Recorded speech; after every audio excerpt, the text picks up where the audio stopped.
guys, have you cleaned your cell phones lately? You know what? I do it every day. First of all, we should introduce Josh is here. We have a new person here. We have Josh. Josh, Josh is David's son and the producer on the show who makes all the magic happen behind the scenes. And so we love him so much. And today was the day that we just needed him on because we are interviewing Dave. Dave is going to be our guest. And I felt like I just needed Josh here to support. And like, we need to ask him all the questions because I won't have them all. But do you clean your cell phone? I clean myself. I'm a germ freak, Nicole. One thing about me is I'm constantly washing my hands. I'm washing my face. I clean myself and I clean my computer. I'm that guy that puts the Perel stuff on your hands after I put gas in the car. Like I am. If you watch my car, I clean my steering wheel. I don't know where the other guy's hands have been. I'm that guy. Like I'm always super clean. Josh, you? Multiple times a day, I clean my phone. Every single day. I'm a clean freak. I always said I grew up with two moms because my mom takes a long time to get ready.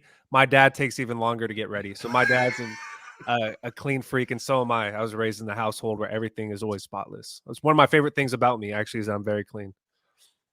Oh. Your background, everything looks extremely clean.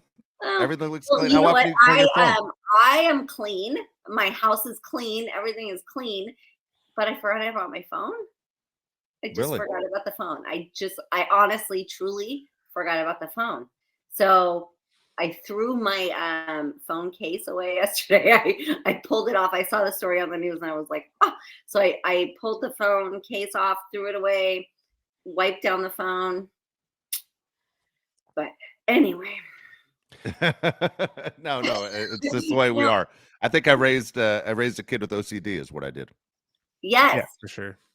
Yeah, ask my girlfriend. I'm the cleanest person she knows. So, Nicole, if you think about it, though, with your cell phone, how many dirty things are you putting your phone on? Everything. Everything you put your phone on is probably dirty. So why would you not clean it? It's in my pocket all the time. It doesn't leave my pocket. Really? I put my phone on the desk, on everywhere, so I clean it all the time, especially the gym. You got to clean it after the gym. The gym? I don't go to the gym. In my pocket. It's in my pocket. It doesn't leave my pocket. So I feel like, how dirty is it? Maybe dirty with my hands. Okay, I got to ask you now that you said the pocket. Are you a back pocket cell phone girl? Are you that person? So as a guy, for me at least, I've never, ever put my phone in my back pocket. And Josh, I don't know about you, but I'm always afraid of breaking it. Same. You never did it either, Josh, right? Never, ever. Is that only a girl thing? Yeah, because I'm always afraid. What if I sit and break my phone? I've never, ever put my phone in my back pocket. You're that big that you're going to break your phone? Nah. Another thing about me, I have no ass. It's not going to happen. Oh my God. Josh, let's hear from you. Side pocket, right pocket specifically, because I'm right-handed. You got to be in the pocket that's on your dominant hand. I'm very specific, Nicole. We barely know each other, but I'm very specific. Guy puts his phone in his front pocket. Oh my God. Me and you are breaking up. I got a question for you guys because I'm never on the show. I always have a million questions. Both of you are pretty attractive human beings, like we can tell, right? Was it difficult going from being a younger person to a middle-aged person with your looks and everything? Is that like a hard transition? Because I'm 29 years old. I haven't done that yet. Yeah, it's really hard. Is it? Yeah, it is super hard, Dave. What do you want to say?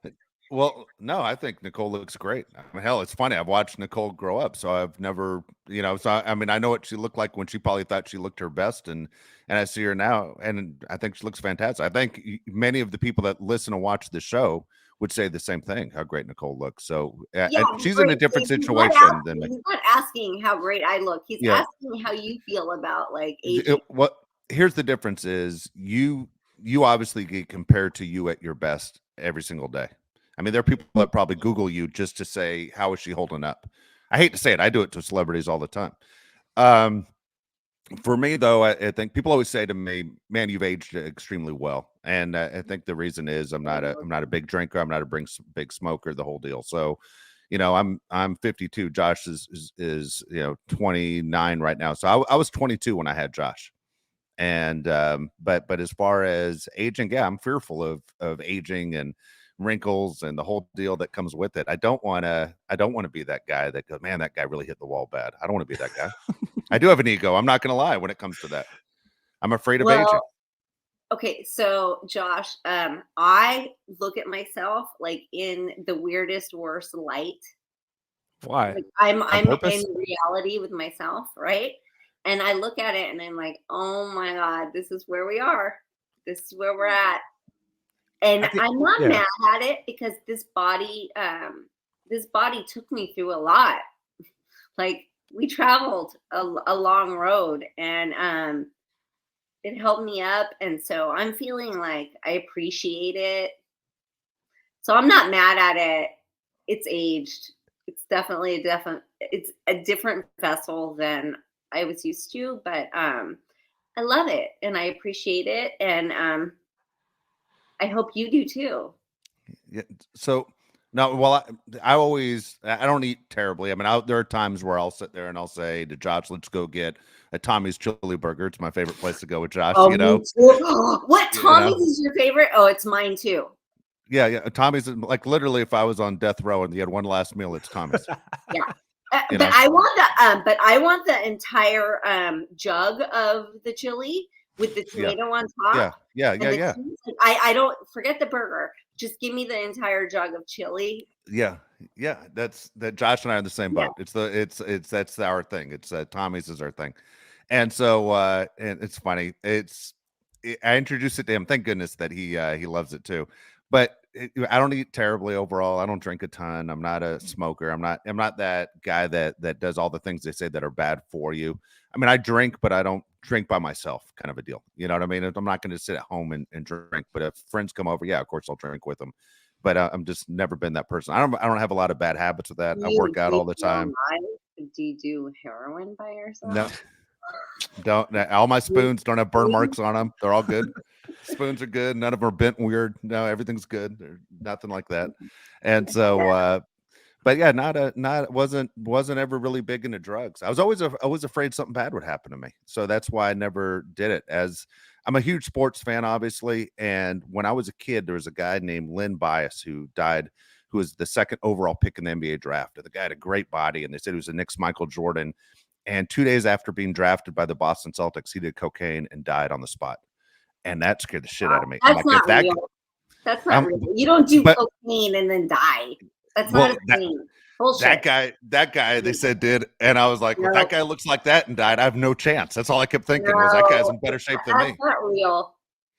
that was not real. You can die from cocaine. I don't think he died. That's what they said. He died of a heart attack. He did like a crazy amount.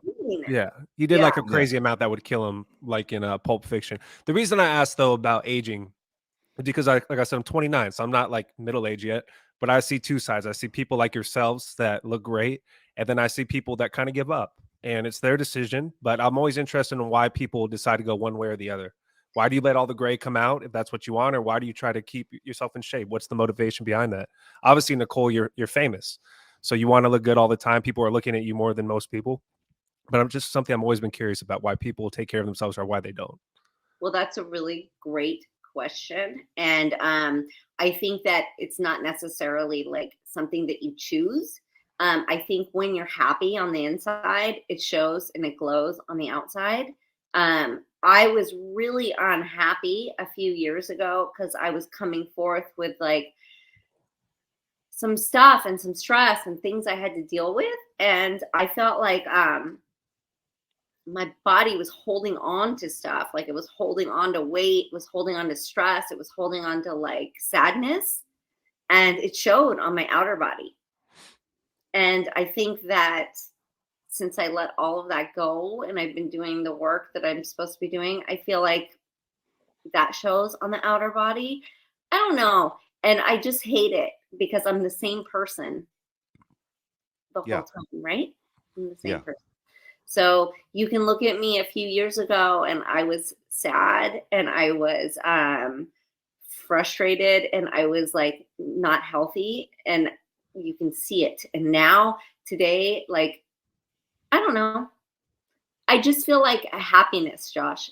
It's about like being happy. It's about like always staying true to like what you feel inside. Mhm. It doesn't matter about your dad. It doesn't matter about your fiance. It doesn't matter about anybody else. It's like always about you. I I agree. I think your energy that you bring out radiates, right? If it, negative energy, you might That's look more older or tired. If you're a happy, optimistic person like both of you guys are, it makes you look younger and feel younger. I always get, I'm always told that my dad looks like my older brother, and Yeah. I would think that's an insult. How old do I look? But then I just realized my dad just looks really young. So I take it, No. yeah. So I just hope I look like him when I'm older. And the crazy thing about my dad, Nicole, is he only sleeps about 3 hours every night. So the fact that he looks as good as he does without sleeping is insane to me. Well, I only sleep 4 hours. Wow. My watch congratulates me when I actually get to 4 hours. Like, do you guys have the Apple Watch? Do you guys do Yes. that thing? Am I the only Yeah, psycho? no, I do. Yep. Okay, so when I make 4 hours, it like congratulates me every day. That's Um, funny. yeah, it's the truth. Um, this is where we're at, and it's about what works for you, right? Like what works for you, and like what makes you happy, and what like gets your gears going. Because for me, um, I had to just step out by myself. I had to be by myself. I had to like get out here and like do weird things and do stuff all by myself. And Josh, you'll find the same thing. And Dave, I mean, you found what makes you happy. It was marriage, it was life, it was kids. Like, so everybody has a different calling, right? Yeah. Yeah, they do. They do. Yeah, absolutely right.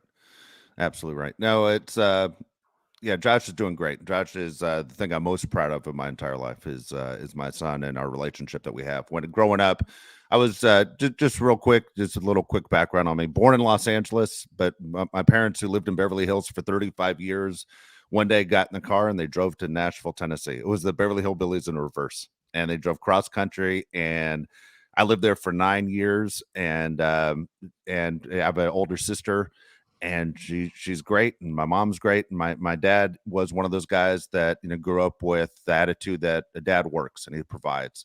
And so we didn't have a father-son relationship like the one I have with Josh. Like the one I have with Josh is a dream scenario. When I found out I was having a son, and Josh is my oldest son, that I was like, I hope we're best friends. I hope he looks at me, wants to spend time with me. And so it's a dream scenario. It's by far the thing I'm most proud of, the relationship I have with him, because I never had that with my dad. When I was 15, I moved back to Los Angeles by myself, and my parents and my sister stayed back in the South. And then I came back to LA and lived with my grandmother, finished up high school.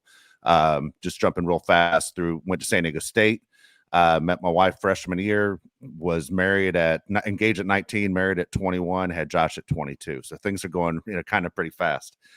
Stuff that usually life decisions that I wouldn't recommend to anyone my age, because chances are they aren't gonna work out. It's a lot of pressure to put on a group of people that don't have any money, is basically it.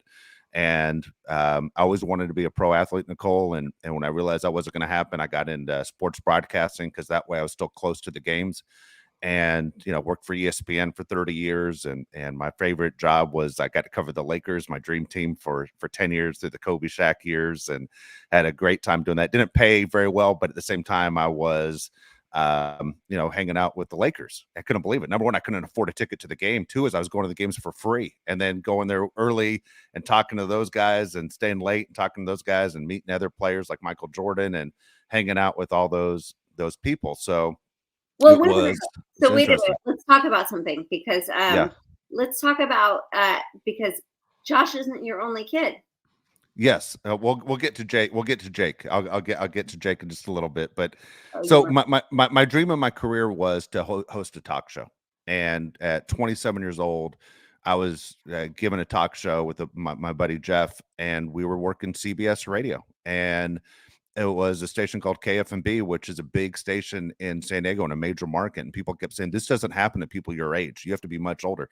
Dr. Laura got her start at the same exact station. And you're going, things are going really well. I don't know if you ever do this, Nicole, but in my mind, I try to think about what was the best time of my life.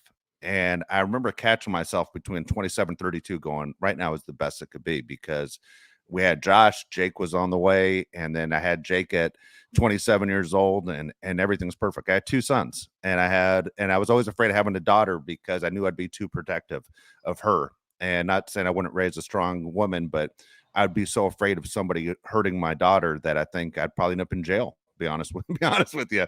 And so, but I think I caught myself while I was experiencing the best moment of my life. I think I knew it between 27, 32 years old, that going, it doesn't get any better than this. Everybody's healthy, have my dream job, everything's absolutely perfect. And there's one street that in San Diego that I passed right before I drove into the lot at KFMB, and the street was called Opportunity. And I always say in life, all you can ask for is an opportunity. And I always look at that street sign every single day. And it was so weird that was the last sign I saw before I drove into my dream job at the time. And everything was going really well. And this is where my life kind of changed, Nicole. Was I'm I love sports, love the Dodgers, love the Lakers. And Josh started playing Little League, and I was covering the NBA Finals between the Lakers and the Pistons.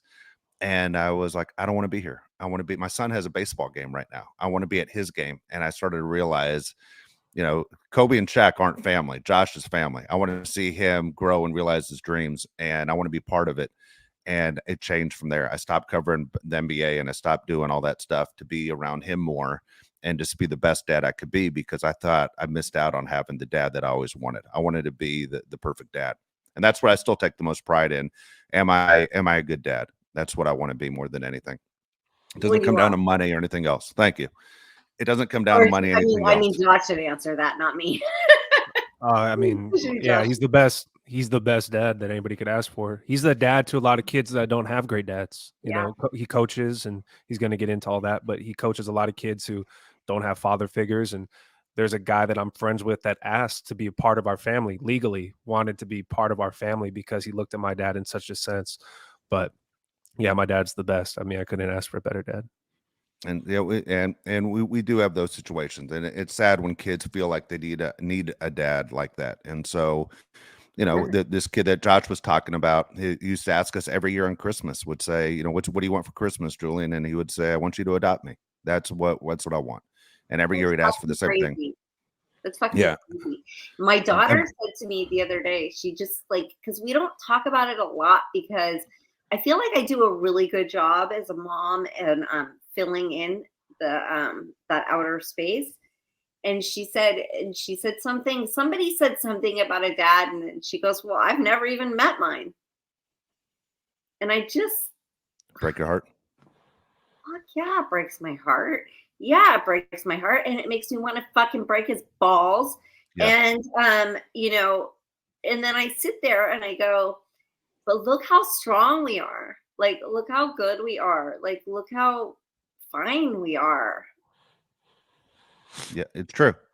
It's true. I would say all the time, the two best things, whether you're religious or not, two best things God ever created are dogs and moms. And I know it feels weird to say it in that category, but dogs and moms are the only thing that will put their lives ahead of your life. I'll go with cats and moms, but whatever. So as I got into being around Josh and his friends and coaching and coaching a lot, I think I still hold the record in the community for coaching 42 Little League teams.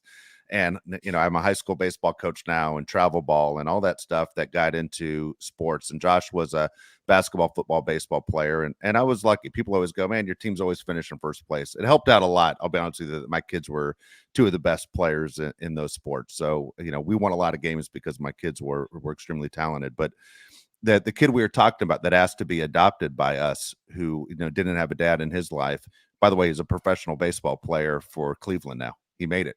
And so it's really cool. So we always sports has always been a big part of our lives and Josh's friends and Jake's friends' lives. And so I had Jake at 27. We started this travel ball team up called the California Bears in 2010. And we basically, Nicole, we took a bunch of kids in the community that other people didn't put on their travel teams, the elite travel teams that had been around for a long time. and we lost a ton of games. I mean, we couldn't win. We couldn't even finish games. We're getting blown out by so much. And then we played Larry King's team, came down to San Diego. We played his team, and Larry King paid for these expensive coaches, and we beat his team. And Larry King pulls me aside. He goes, "Man, you're a great coach." He goes, "These kids play really hard for you." And that was really cool because my dad was a Larry King fan. And after that, we started winning all the time, and we'd play 100 games a year. We'd win 90 of them. We won all the time. And so those group of kids, by the way, that nobody wanted, 13 of those kids became professional baseball players. It's like a Disney movie. It's insane. It's like You the know, bad news bears. No, it's yes. real, you know? Yeah, This is, it was. yeah, this is the stuff. It's the spirit, right? Yeah, it was. And so everything's going really well. As we said, you try and pick out the best. For me, at least, I was trying to pick out the best moments of my life, and everything changed in 2017. And before that, I remember Josh, who was, Josh was a very good athlete. He had Division I, was able to play Division I sports and two sports. He was a Division I baseball player at UC Riverside, and then said, "Guess what? I'm done playing baseball. I'm gonna go back to football." And in my head, I'm thinking this is a mistake. And University of Alabama offered Josh a roster spot on their team, and I grew up a huge Alabama fan. For me, it was a dream come true. And he was actually at the University of North Carolina. It's getting all settled there, and then he gets a call from Alabama saying, "Hey, we have a spot for you if you want to take it. We hear it coming back to football." And it was like, if you're a Yankee fan, your kid's being told he's playing shortstop for the Yankees, and Josh is a quarterback going to Alabama. Wait, Josh, did you ever care what your dad thought? More than anybody. I love that. Yeah. To this day, I was on cloud nine. I remember saying to myself, I'm never gonna have a bad day again. That moment when Josh called me and said, I'm an Alabama Crimson Tide football player, in my head, I'm like, nothing bad could ever happen to me from this moment on. This is the greatest moment of my life. And I couldn't believe it. It was more than when I was born. And so it was more than you were born. Yeah, I was like, this is the greatest moment. This was the greatest moment that I could possibly do. It was a combination of my son and my favorite college football team. It was insane. I've been a fan of that team since I was 12 years old. And all of a sudden, my son's a quarterback at Alabama. It was insane to me that this was happening. And so, we went along through the ride. Josh graduates college. Everything's fantastic. And then it was weird. 2017, we're in December. And I said to myself, what do I want to change about my life? What do I want more for me? And it's the one thing Josh will criticize me for. I don't travel enough. I don't go out enough. I don't experience enough life. But Josh uses the phrase, you never regret the day you stayed home, or nobody remembers the day you stayed home, is what his exact quote is. And I said, I'm gonna go to everything. Every time I get invited out, I'm going. Every time I get a chance to travel, I'm gonna travel. I'm gonna do everything that I haven't been doing because I've been putting so many kids, first. And a lot of times I spend my summers trying to get kids scholarships. I spend most of my free time trying to get kids that, we aren't related to, scholarships to make their lives easier, and have had a lot of success doing it. But I was like, now is the time for me. My kids are getting older. I want to go through this process. So December, we have it set up. We're going to throw a huge New Year's Eve party at my house, and I'm working the Charger Raiders game in Los Angeles that day. And as soon as the game's over, man, I got to get back to San Diego as fast as I can because I have so many people that will be at my house. They're going to beat me to my house for my party that I'm throwing. And I pick up the phone. If I start tearing up, I pick up the phone and I call my mother, and I'm talking to my mom all the way back from San Diego to LA. And my mom answers the phone. My dad's in the car, and my dad doesn't say a word the entire time. And my dad was one of those guys where it's hit and miss. You call him, he wouldn't answer the phone, or I'll call you back, or I have to go. He would just wouldn't talk. And so the relationship wasn't close to what Josh and I have. And so you go when we have the party, we talk all the way back, have the party, great times with the people that we love the most. And then the next day, phone rings, and it's Josh is, right there basically in the room with me. We're watching the Rose Bowl, and my mom calls and says my dad killed himself. And this is first day 2018. My dad shot himself. And that was tough. That was obviously, things changed. You immediately feel bad for, your mom. My sister lives there, and, we're making arrangements to get back to Tennessee. And the story is, my dad has been fighting cancer from age 50 to 74, and he went through prostate cancer, then it was kidney cancer, then it was bone cancer, and finally it was brain cancer. And he just was like, I don't want to deteriorate without knowing what's going on with my brain. And he was enough. And so he, walked into his bedroom, basically pulled a gun out and shot himself. And that was devastating for all of us, for Josh too. And for a long time, I was upset for 6 months, not just the fact my dad died and died that way without saying goodbye to me, because I had to go back and look at my text message and realize him and I hadn't spoken for the last couple months at least. There was no closure. Like he never gave me closure. So I was extremely upset. And I remember in June driving out to Arizona by myself, middle of nowhere. And I was like, I'm not going to let this affect the rest of my life. I'm not going to, it did for a little bit. I mean, and this is all in the same year in 2018. And so, and right when I'm at peace with, my dad did what he did. The relationship was what it was. I'm the best dad I can be. I'm going to be fine. Right after that, 2 months later, my younger son, Jake, dies. And that was a whole nother level, and when, Nicole, is having a parent die, when a friend dies, with a cousin dies, a grandmother dies, all those hurt really bad. When a parent dies, it is such a different level of grief that you just, it's part of life, but at the same time, it is so heavy. When people say to you, I'm so sorry for your loss, it doesn't do a dent into what you're feeling. And then when your child dies, it is completely another story. And so for the people who don't understand, we share Jake's story. Josh and I share Jake's story a lot because we're doing things in Jake's name. My younger son, Jake, was obviously he was a really good athlete too, but he fought depression, and he fought depression through high school, and he attempted suicide twice. And there was a time where I thought, if Jake died from suicide, it wouldn't have surprised any of us. But when Jake finished high school and he started doing really well in his last year of life, from age 19 to 20, he died right after he turned 20. He said, I want to give back. I want to be more like, do what I do. He wants to give his time to kids, and he was helping kids do the same thing, play baseball, and hopefully earn scholarships. And there are kids he coached that do have scholarships now and are doing really well in the connection to Jake. And Jake and I used to talk all the time about, how important, he is to this community. And he would speak at suicide prevention walks, and he was winning. At the end of his life, Jake spent his last year doing really good things for the community and for himself. And he was lifting weights, and he looked good, and he lost weight, and he was really, really doing well. What happened was Jake went through a series of a bad day, and someone through Instagram offered Jake a Xanax pill and said, this will get you through. And Jake went and got his Xanax pill from someone who delivered it to my house. Jake never met the person before, and the Xanax pill had specks of fentanyl on it. And Jake took fentanyl on October 30th of 2018. Sorry, he was 20 years old. And while he was playing video games with his friends, talking, through his headphones, his heart just stopped. He'd stopped breathing, and it killed him. And that was the day. That was the day where, our lives changed forever, for his mom, for me.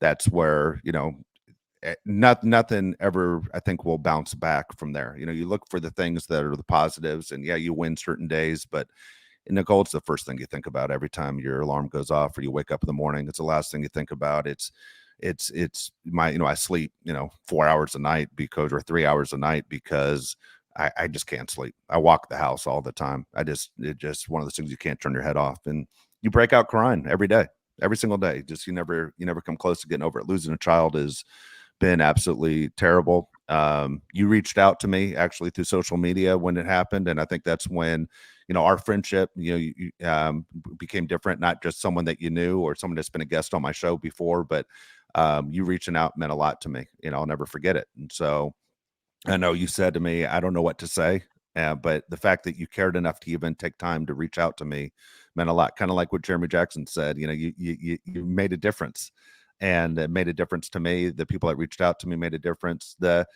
interesting thing about Jake, I'll say, is because he had a big heart, and everything we do when we think about him all the time, and which, I mean, all the time, is he had a big heart.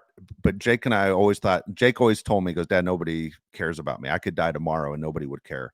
And I would say, Jake, that's not true. He goes, nobody would even show up to my funeral. So Jake and I had an agreement where because it was assumed the dad's going to die. We were both Dodger fans. We said, look, Jake, when I pass away, I want you to take my ashes and run out on the field at Dodger Stadium, and I want you to dump them. And I'm going to leave money behind to get you out of jail because you're getting arrested. 100%. You're getting arrested out of this thing. And I go, I know Josh won't do it for me, so you're gonna have to follow through. And he goes, all right, I'll do it. And so we'd have these conversations because Josh is a Padre fan. And I go, he goes, I got it. Well, that first Father's Day, after Jake passed, we go to Los Angeles, Josh, his mom, and me, and the Dodgers are playing the Cubs, and the Dodgers did something I've never seen them do before. They did a thing where you could play catch with your kid on the field. Now we get to Dodger Stadium and it is sold out. I mean, I'm talking 55,000 people, not one empty seat in the house, but the seat next to me is open. And I brought Jake's stuff and I said, can I put my son's stuff on this seat? He would have been here with me. And Jake always on his birthday, always said, you got to take him to Dodger Stadium. It was his favorite place. And so I said, is anyone sitting here? And the person said, no, nobody's sitting here. And so I put his stuff there and I turned the person next to me and said, my son just passed away, and it's crazy that you look around the stadium. This is the only empty seat in the house, and it's right next to me. And Josh and I go out after the game, and we play catch on the field, and we're the last ones out there. And I had Jake's ashes in my pocket, and I, bent over like I was tying my shoes, and I jumped Jake's ashes on the field at Dodger Stadium. Oh, you did. And completely illegal, but nobody saw me do it. And then when we're walking out, Nicole, the sprinklers came on. So they couldn't get them off. So Jake's ashes are right there behind shortstop and left field forever. And so it was a really special moment, cool moment. But at Jake's funeral, which Jake would have been impressed by, it was packed. I mean, it was shocking how big it was. It was like it was held down the street at like one of those big mega churches just because we didn't know where to have the funeral.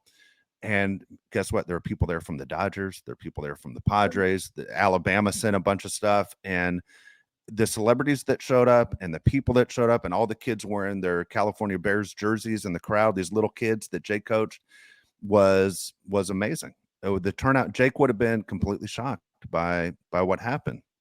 And so would he be shocked, or I think he literally told me that nobody loved him and nobody would care. And the turnout on a Sunday night was absolutely amazing. And the people that, obviously spoke and loved him and everything else that we went through was outstanding. What we did, though, we started a couple things up, and Josh and I were trying to remember Jake's, legacy, because as a parent, I'll be honest with you, my biggest fear as his dad is that people are going to forget Jake existed. And so we created, JP 25 Media, which, this platform runs on, and the JP's for Jake Palet, and the 25 was Jake's number.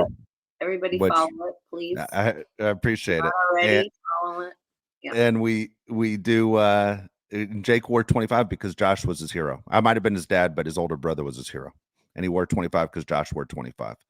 And that was his baseball number, and Jake wore it in baseball as well. And so even the high school I coach at now, the number's unofficially retired. I won't let anybody wear it, but we honor Jake at the baseball field and everything else. And so we did a couple things. We did, Josh and I did so if you ever go to the JP 25 site, Josh and I do a show called Good Chatter, and we finish it every day with Jake's stories. And the stories are extremely funny because Jake was a goofball. He wanted to be a stand-up comedian, and he was hilarious. He was the funniest guy, also the most loving guy, just a big guy, gave you these great bear hugs. And we have a nonprofit called Jake's Projects, and you can go to jakesprojects.org to check it out. But the money raised for Jake's Project goes to kids who want to follow their dream of being an athlete. It doesn't have to be a male. It could be a female. It could be any sport, but we want to make life easier. We don't want someone who wants to chase their dreams, basically, not being able to follow through because they can't afford it.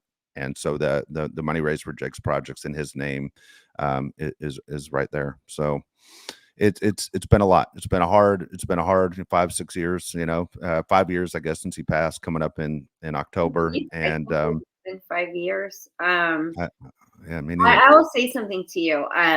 it was like something that I looked at you and I knew you were a friend and I knew we were friends. And when this happened, I just was this moment of like, I cannot imagine. Like, I honestly can't imagine. I just can't. And I just Yeah. like, it brings me to tears every single time. I can't imagine. And this isn't about me. This is about you and your family. And all I do is think about like, what if this was me and my girls? Like, how is it? And, you've come through this with such integrity and such a positive message.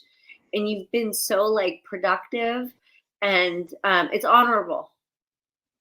I appreciate that. I do. To be honest with you, getting up every day is hard. Josh, who you can see right there on the screen, is the reason I keep going. You Yeah. know, and as a parent, I'll say to anybody who just listen to this story and you with your two daughters, don't think about it too much, because you think about it too much, it's too devastating, too scary. It's the scariest possible thing that you can go through. So I would say, don't waste your energy. Waste your energy and love with your child, and appreciate every moment. But yeah, having Josh has been great. And when this happened, Josh, stayed back. He came back to the house, and he stayed here for 3 years. His mom needed him. I need him. Josh makes a point to be here in San Diego every time it's his brother's birthday. Him and his brother's birthdays are only a few days apart, and Josh is always there. And Josh has been the best for all of us. But I'll be honest, it's terrible every night. My wife doesn't know, and I mean, she's heard me talk about it in court. I brought it up, but my wife cries in the middle of her sleep on a regular basis. She misses her son. It's the balance is off. And having a daughter who's out of town, that when your daughter comes back to town, it feels like the house is balanced, right? Yeah. And that it's never, for us, it's never going to be that 4, but the balance is never going to be the same. There's a big point of me, and I had to put pressure on my son, but when he has, his first child, I hope that brings a little bit more balance back to me, and that's, like being a granddad, like being a grandpa. Yes. Yeah. When that day happens, I'll be the happiest guy Gosh, going. get to work. Yeah. No, Soon. it's funny that you say that, because I say it to my daughter, and she's like, it's never going to happen. Like, I'm not, they didn't have the best like male figures in their life. Yeah. So my daughter feels like she doesn't want to have children because she doesn't want to put them through the same thing. But Josh, have babies.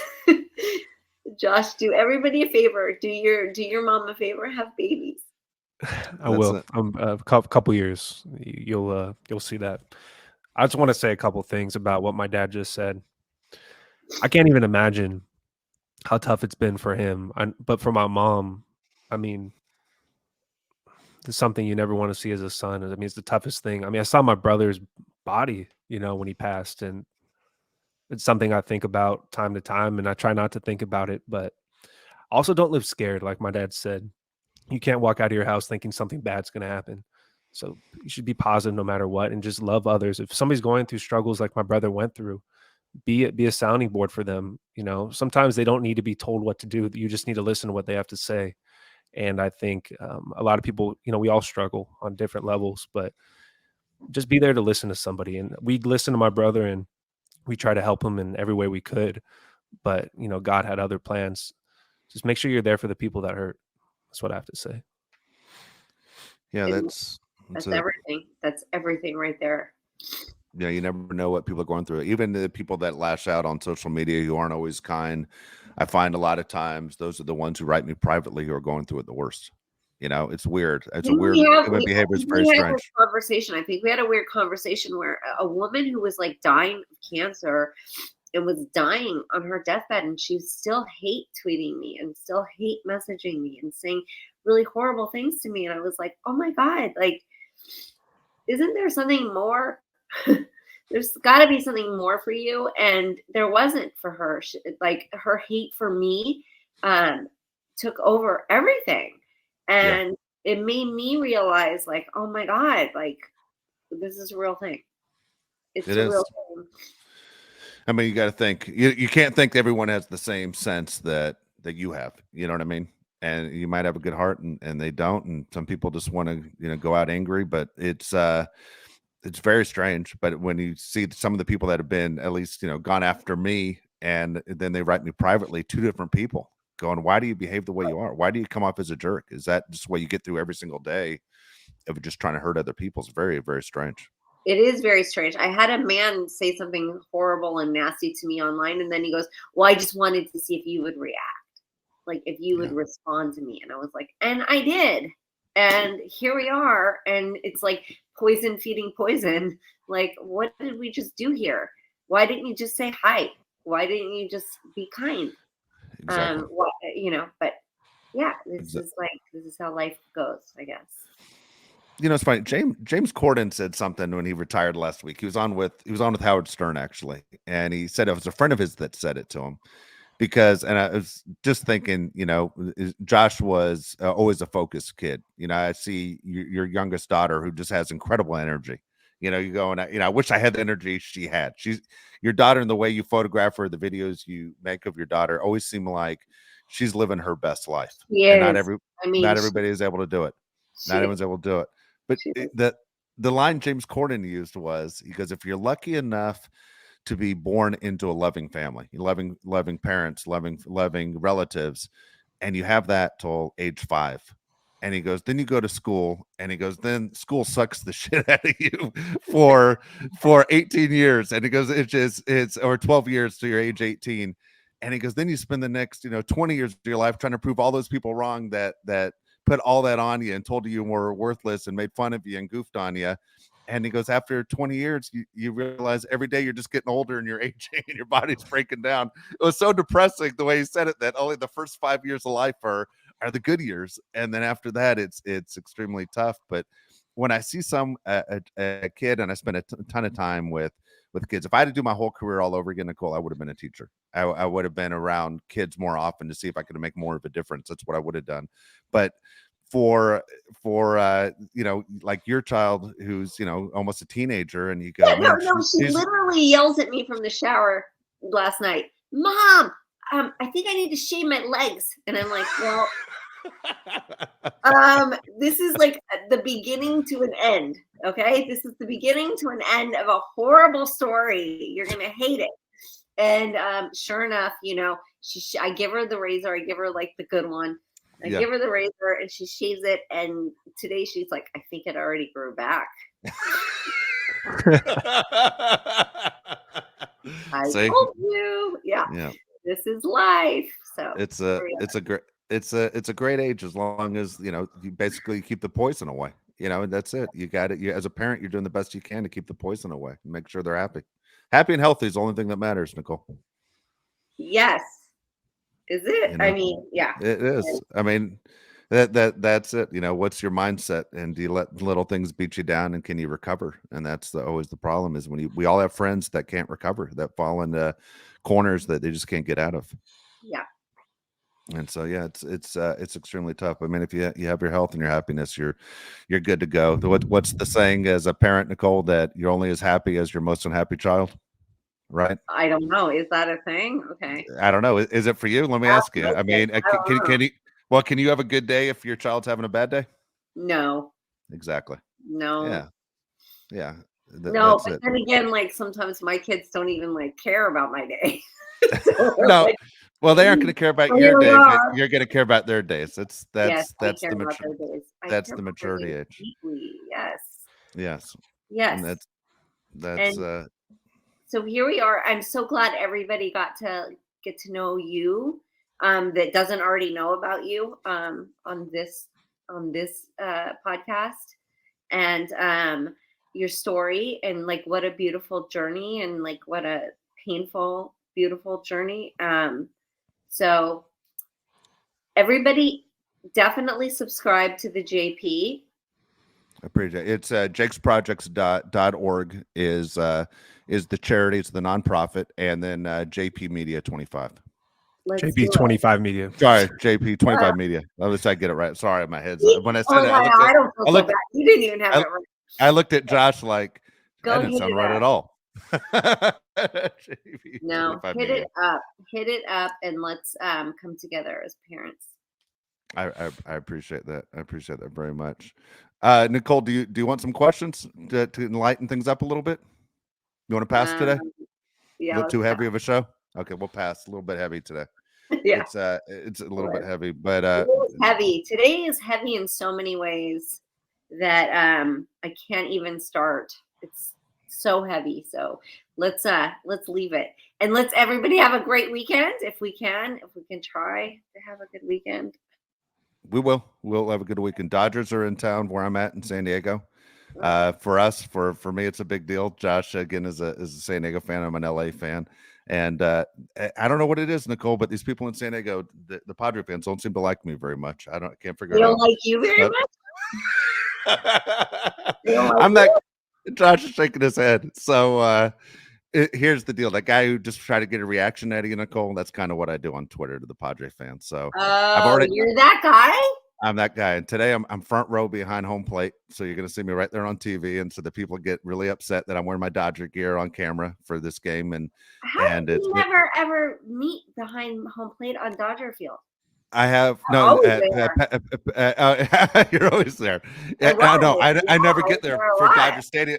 For Dodger Stadium, I never get it. This is Petco Park in San Diego, so Oh, yeah, and this Yeah. is because I have a connection, yeah, and so no, I'm a Dodger Stadium fool. I never get taken care of that way. In the media, though, I used to sit up top with Vin Scully in that area in the press box. And the one thing when you're in the press box, Nicole, it's unlimited amount of Dodger dogs you can eat. So if you're a Dodger dog fan, as much ice cream and Dodger dogs as you want, they take care of you at Dodger Stadium.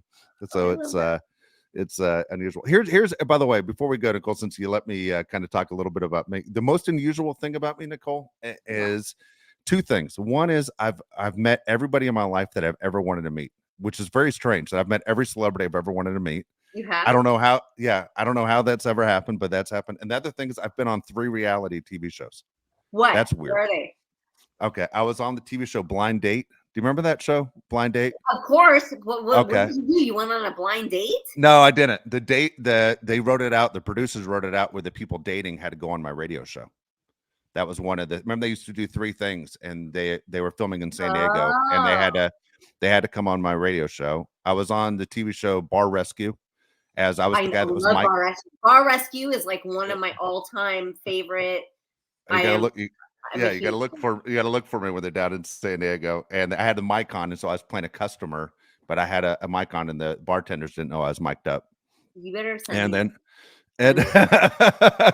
then the other one, which is crazy, was on Gene Simmons' Family Jewels. Okay, do you remember the Gene Simmons show? Uh-huh. Okay, so Gene Simmons comes to meet the Kiss Army down here in San Diego, which cracks me up. And there are a ton of people in this room. And it's like 2 sides full. It's like 200 people on each side. And the producer gets up and he goes, look, Gene's going to come out. He's going to answer questions. Just put your hand up if you have a question. We'll go to you if we can. And he says, nobody ask any questions about Paul Stanley, who Gene started the group with. Paul had a heart attack last night, and we don't know when this airs if Paul's going to be alive. Whatever you do not ask Paul Stanley question. And everyone's like, all right. Everyone feels horribly bad. I mean, this is a guy named Kiss Army. And so I'm sitting like 5 rows back on the right side. My radio partner, Jeff's in the front row with his brother on the left side. And the producer walks off the stage and walks right by me and whispers in my ear, hey, just in case Paul Stanley's okay, ask a Paul Stanley question. And so I'm like, all right, and so sure enough, man, I raised my hand and Gene's like, all right, you. And I said, hey, Gene, you and Paul started to kiss up. Can you talk about what Paul means to the group? And man, my buddy in the front stands up and goes, get him. He yells, get him.